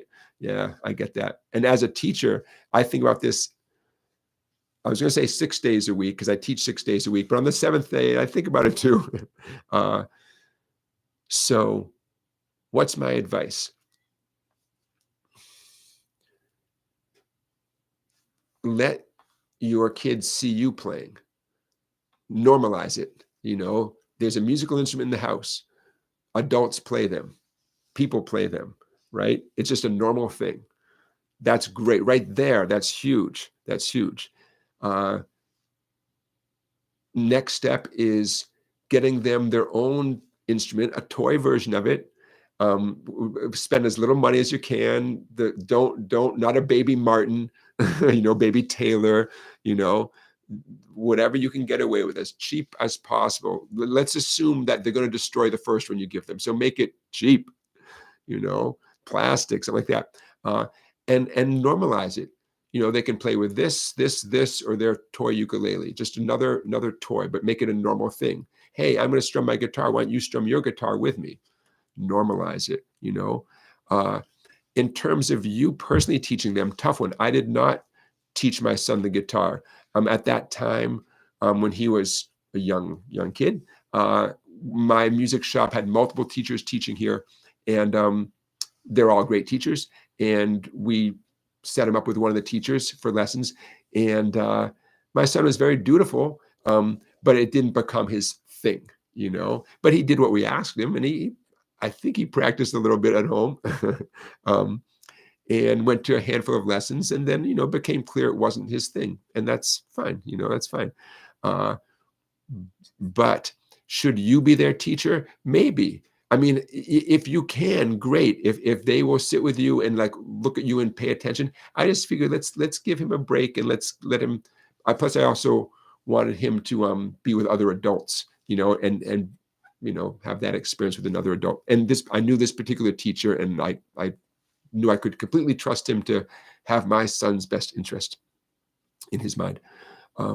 So that's going to be, whether you teach them or you find them a teacher, that's going to be a little bit up to you. Of course, you want to find them a really good teacher, right? It's not just let someone else teach your kids. You want to find the appropriate person. I know that probably goes without saying, but I still want to say it. But keep setting that example. Keep showing them that, on a Saturday afternoon when dad's done mowing the lawn, he sits and plays his guitar a little bit. That's setting that example, I think, is so huge.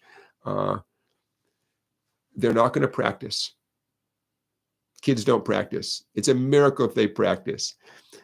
So don't expect they're going to do what we all wish we did, which is you get an instrument when you're 7 and you play for half an hour a day, right? And with a good teacher, and by the time you're 9, you can actually do a bunch of stuff. We all wish that, right? Kids don't practice. They don't. If they do, don't take it for granted. It's a beautiful thing. If any of you know a young person who plays any instrument 3 times a week, 5 times a week, they are special. That is not expected. I was going to say it's not normal, but the kids, they're busy. They're kids. They do lots of stuff.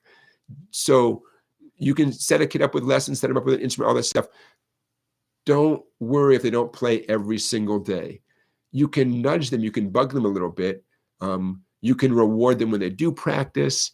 One big reward is upgrading to a different instrument. Some kid is playing maybe an acoustic guitar that's a little bit better than a toy, but it's not, it's not a $200 cool Yamaha acoustic guitar, But to say, hey, look, you show me some good practicing. If your teacher says you're getting better, you know, Santa Claus might bring you that cool red electric guitar.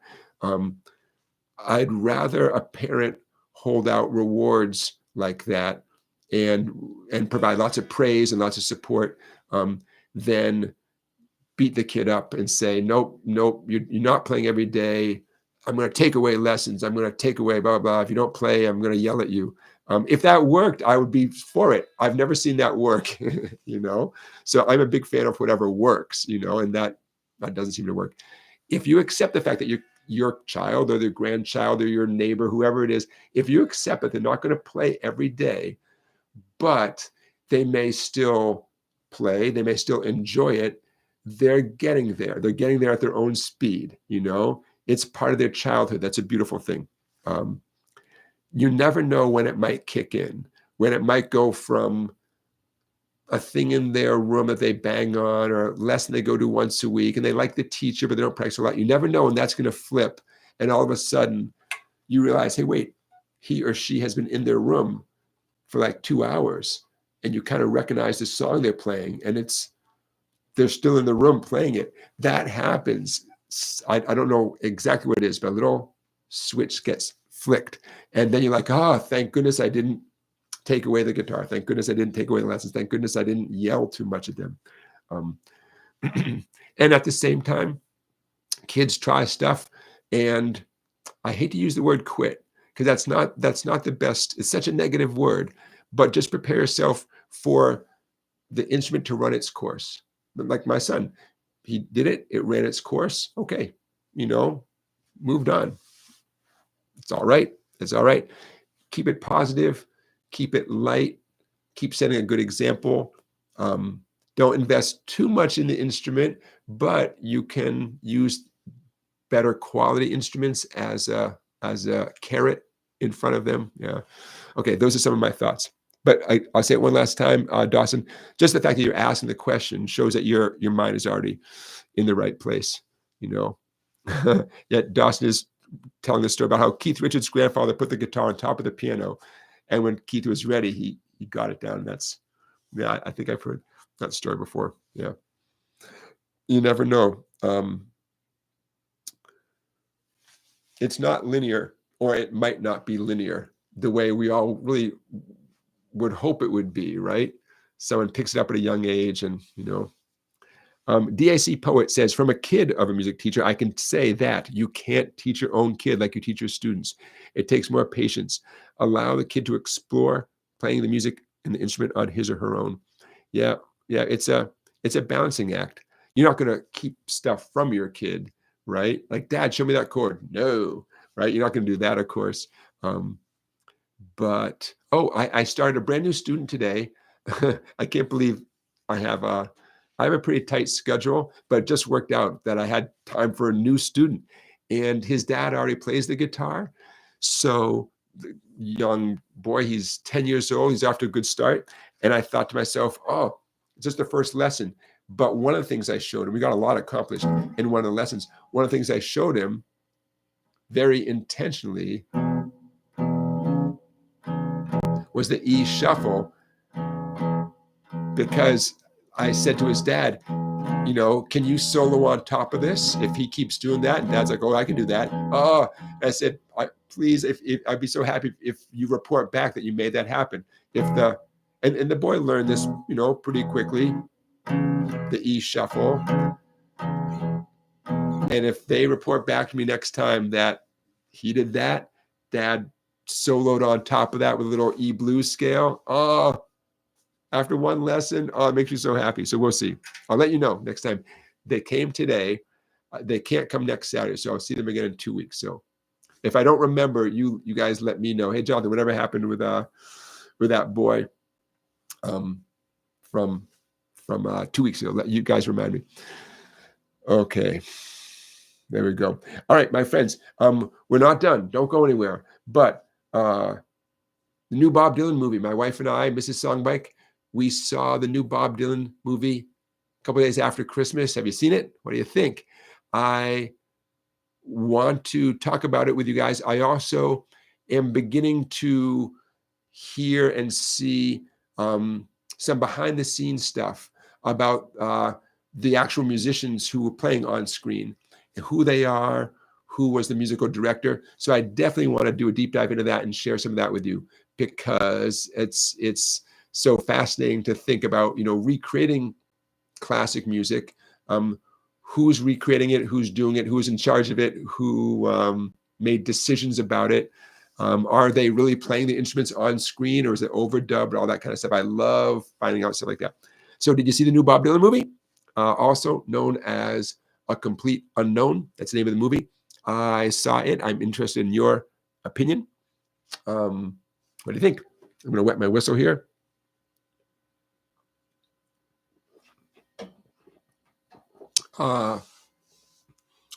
Scott has not seen the new one, but watched the documentary, No Direction Home, the Martin Scorsese documentary. DAC Poet says, I want to see that movie. And I saw someone else brought it up earlier in the chat. Okay, who's seen it? If you did see it, what did you think? What did you like about it? What did you not like about it? Did you see it because you're a Bob Dylan fan, or did you see it as a movie and just say, oh, I'm going to watch this movie? I'm a Bob Dylan nerd. So I turned to my wife, I said, did you like this as a movie? Does it stand alone as a movie? Because I'm watching it for every reason, but for seeing it as a complete cinematic experience. I want to see, like, oh, how is Timothée Chalamet playing the guitar, and what facts of Bob Dylan's life seem accurate and which ones they seem to twist a little bit. I have no idea if it's a good movie. It seemed like a good movie to me. I have no idea. It was fun watching it for me. I had a lot of fun watching it. Anybody seen it? Dawson says it was well done. The Woody Guthrie part was emotional. Yeah. Watching Bob keep rolling on down the road was inspirational. The motorcycle, the motorcycle part doesn't end well, right? The sequel, with Bob Dylan falling off the motorcycle, right? And yeah. So I recommend seeing it for lots of reasons. In general, it's getting thumbs up from both Bob Dylan fans and from critics. I think it's up for a bunch of Golden Globes tomorrow night. What I want to talk about with you guys down the road is some things I noticed about Timothée Chalamet's guitar playing. I want to talk about who the studio musicians, the background musicians are, and like just what their deal is. The people you see, in the recording studio, who essentially are acting like real people. Like there's a guy who plays Al Cooper, who plays the organ on Like a Rolling Stone. My wife and I looked at each other like, oh, that's the dude from Stranger Things. He's Al Cooper.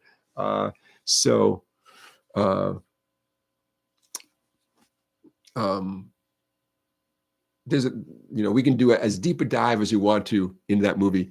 DAC Poet says, from what I could tell, Dylan liked the actor who played him. Yeah, but yeah, as usual, nothing that comes out of Bob Dylan's mouth is exactly what would a conventional person would say. Yeah, I know what you mean. But he did, in general, it seems like Mr. Dylan was very supportive of the concept and of the final product. So interesting. Dawson is watching from Ontario, Canada. Oh, A to Z me. You were in Quebec, right? A to Z me. I know about an hour ago I said, A to Z me. Where are you from? Quebec. So yeah. Okay. Other things I want to throw your way. We did my own dumb question. We did the Golden Globes. We did Bruce Springsteen. Okay, I want to teach you a lesson you never forget. Don't go anywhere. In case you're curious, there you go.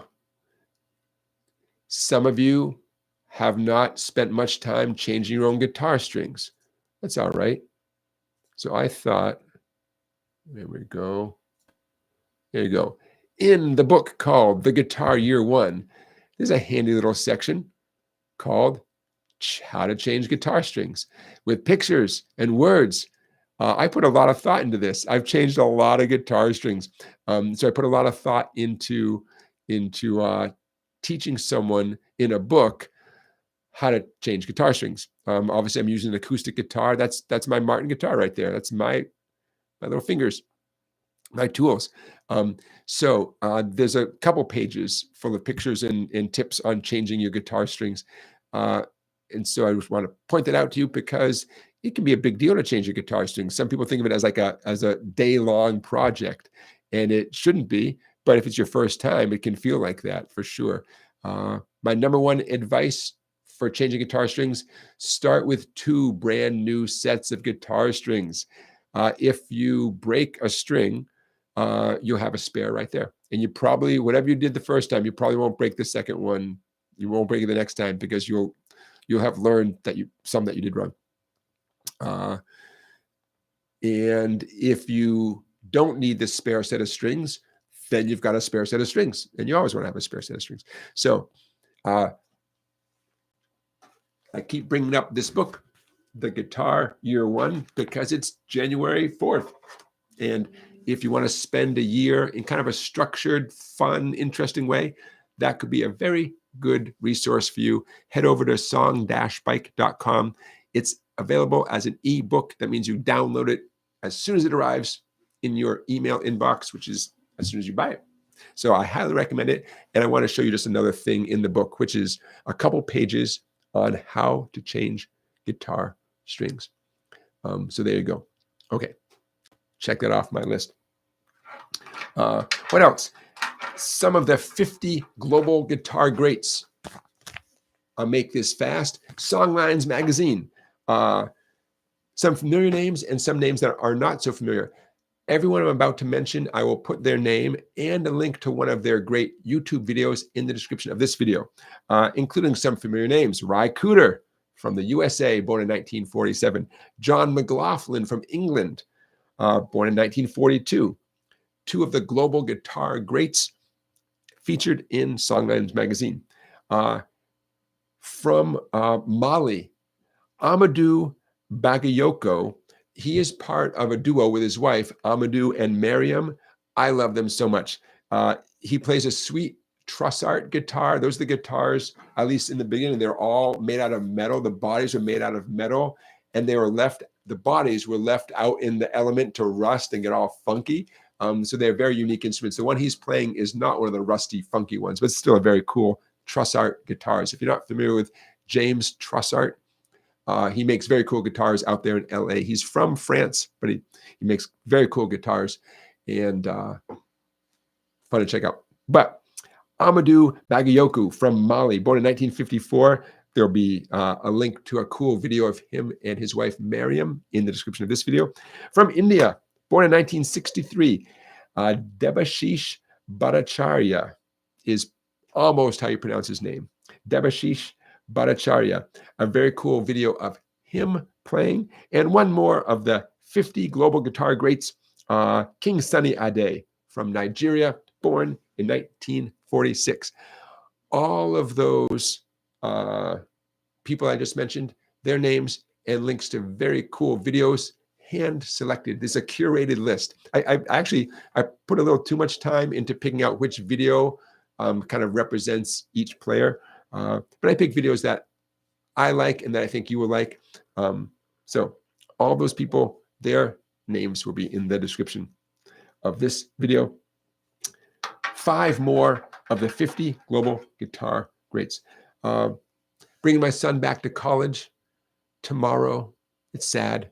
I ease the pain by stopping into the local guitar store in his college town and trading stuff, trading in stuff I'm not using and getting something that I just might like better. Oh, that's how I got that cool reverb pedal from TC Electronic, the Hall of Fame reverb pedal. I traded stuff that I was never going to use, and the pedal ended up costing me $20. Works for me.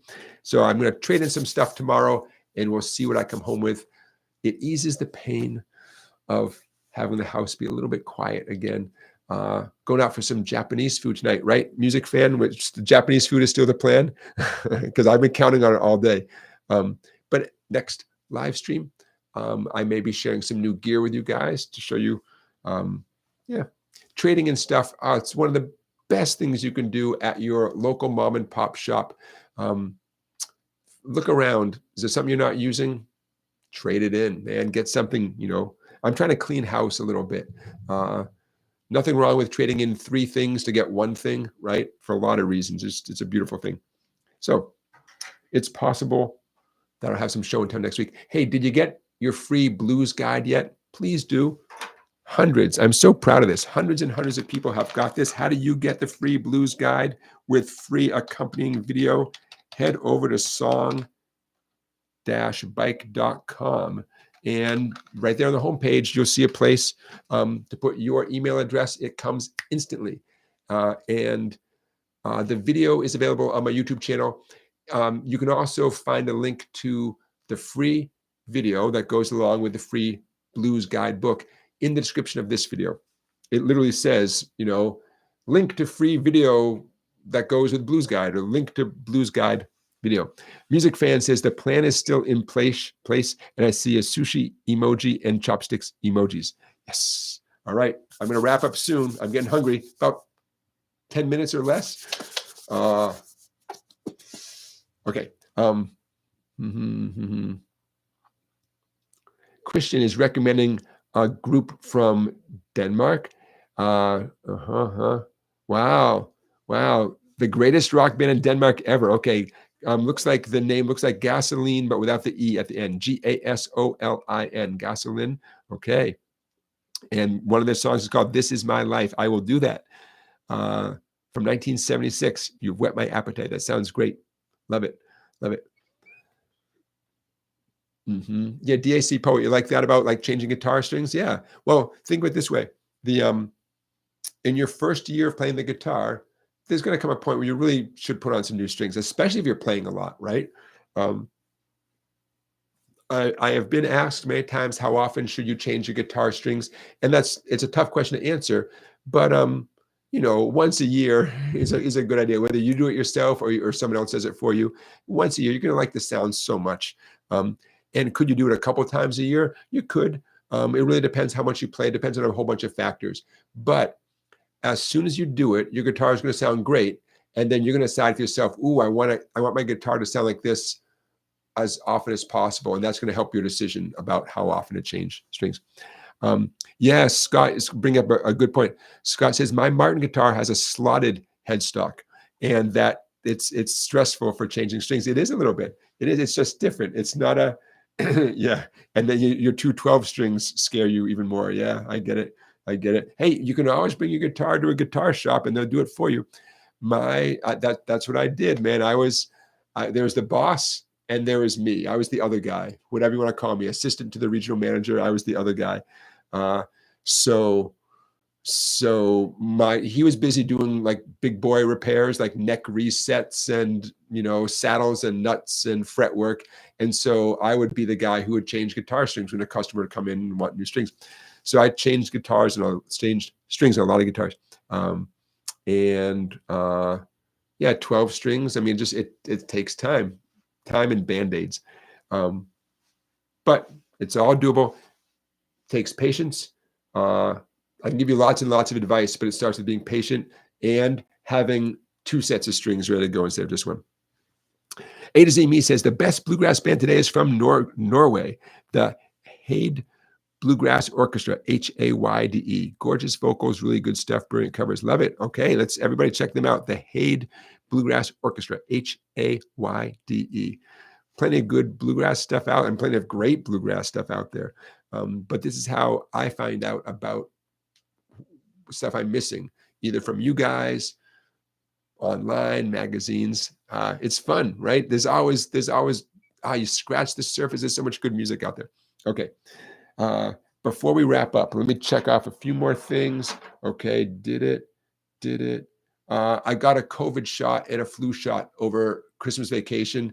There's no good time. I get wiped out for 24 hours. So there's no really great time to get wiped out. My little immune system starts fighting and I just get a restless, feverish night out of the whole deal. But that doesn't mean I don't have a story to tell. So we go to the local pharmacy to get our COVID and flu shots. And my wife says, oh, you're going to like this woman who's on duty today. She just, you don't even know you're getting a shot. The woman happens to be extremely experienced. Music fan, you can correct me. She was a state immunologist and sort of semi-retired to doing shots like this in a pharmacy. Maybe she's actually a pharmacist, but an extremely educated, experienced person, right? So I roll up my sleeve, and man, before I know it, in and out, shot number one. And I barely felt anything, you know? So how is it relevant to us? There is such a thing, my friends, as having a light touch. And holy cow, man. I mean, I can't think of a better definition of a light touch than someone with a needle, but you don't even feel the shot going in. Oh, man. So now I want to request her. I want to keep going to that pharmacy and saying, when is that person available?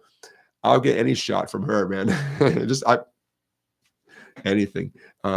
So the relevance is we all have our touch on our instruments, and I'm here to tell you a light touch is always the way to go. At least you want to have the ability. Nothing wrong with banging out Louie Louie. There's a time and a place, but you want to have the ability to have a light touch. And that was my reminder of that a few days ago. We all need that reminder. Light is better. You can always ramp it up and hit stuff harder, but yeah, light touch. And that goes for your fretting hand as well.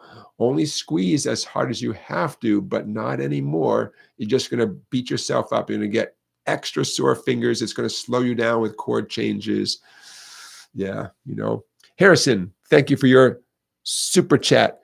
Randy, thank you for your super chat. What we call song bucks, right? Thanks to our chat member, Rock Lobster, right? Rock Lobster calls these song bucks. When you guys make a donation to the Sharpie Fund. Oh, I was thinking of you guys who make super chat donations, because my printer ink ran out last night on my last lesson of my Friday night. My last thing I was going to copy for this student, the paper came out of the copier like looking bad. I thought, this morning, man, I was at Walmart. They open at 8. I was out of there by 8:15. So thank you for those of you who are contributing song bucks to SongBike. You are responsible for the Sharpies and the printer ink. And I bought a new ream of paper. You guys know what paper is. I don't know why I'm holding it up, but thank you. I appreciate that. So thank you, Harrison, for your song bucks, and Randy for your song bucks. In case you guys want to contribute to the Sharpie Fund, there it is, bottom of the screen, that thing that looks like a dollar sign. Click on that, and the rest will become obvious. Harrison, yeah, I go for supplies. Yeah, I do. I go to, I used to buy my ink at Staples, and then I realized Walmart had it for like, I don't know, cheaper. So, and same thing with paper. Like, wait a minute. I want to spend your money wisely, man. I like Staples for lots of reasons. Oh, Staples is who prints out all my books. Walmart can't do this. But, I know, before it's time to go, show you a quick little number from 1964. If you went back in time to 1964 and you got yourself a guitar teacher, and you had a cool guitar teacher who said, hey, it's 1964. Let's learn something modern and contemporary. You just might, there we go. Now this is going to be, I'm going to try to make this easier to read. This is not, dang it. It's not ideal. Okay, bear with me though. Bear with me. You'll see the pattern in a second. Your guitar teacher might have just provided you with this book. Now I know this is slightly hard to read. Hang in there. Okay. The song, almost certainly written for the book, not a real song, quote, quote, Blast Off. Remember, the tab from 1964 here is a little bit different. Every space represents one of your guitar strings. So the very first note is a 3 on your fat 6th string, okay? I know this is a little bit hard to read. I know. These pages are kind of yellowed over time. That's my excuse. Okay, but Hey, in case you're curious, maybe some of you were teenagers in 1964. I know some of you were. I know for a fact some of you were. This is potentially what would have been available if you had a cool teacher who knew what you wanted to learn as a teenager in 1964.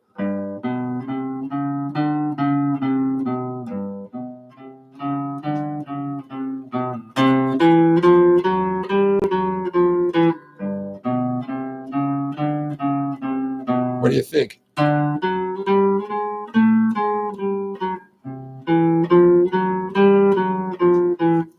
Gotta scroll down, gotta see the last line.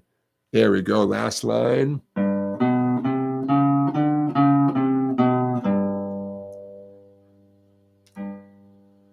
Not a very dramatic ending. They could have spruced up that ending a little bit. Okay, so there you go. Is it bluesy? Is it rock and roll? I don't know. Is it better than nothing? Dude, this is the earliest popular music guitar book that I have come across. You guys might remember one of my students knew I was jonesing for this book, and he found it on eBay and got it for me for Christmas. The book called Teenage Guitar by Roger Filiberto from Mel Bay Publications, copyright 1964. Now, in 60 years later, my reaction to this is it's a pretty cool exercise, right?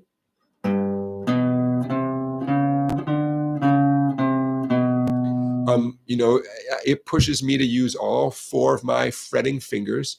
It has a nice little chromatic melody to it. This riff essentially represents a G chord, and it shifts down 1 string to represent a C chord. So it's a 12-bar blues that they expand out to be a 16-measure blues. It's all right, it's all right. Will I use this with one of my own students? No.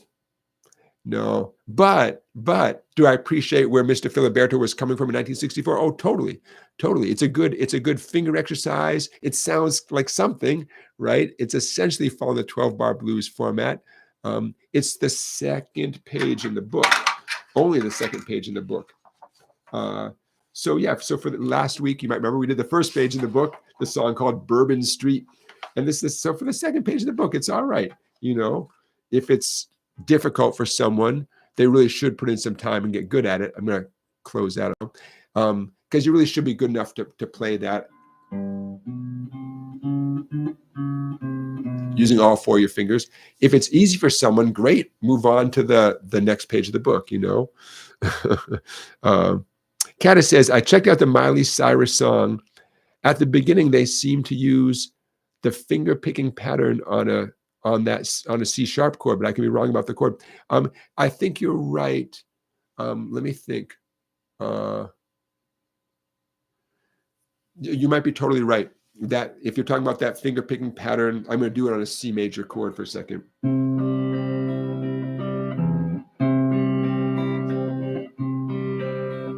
Yeah, it might have that feel. I don't remember off the top of my head. But yeah, Caddis, you're knocking out of the park today, and here's why. A huge goal for me during these live streams is for me to introduce a concept that you guys then hear out there in the wild. Say, wait a minute, that's that thing that I just heard about or that I just have been working on.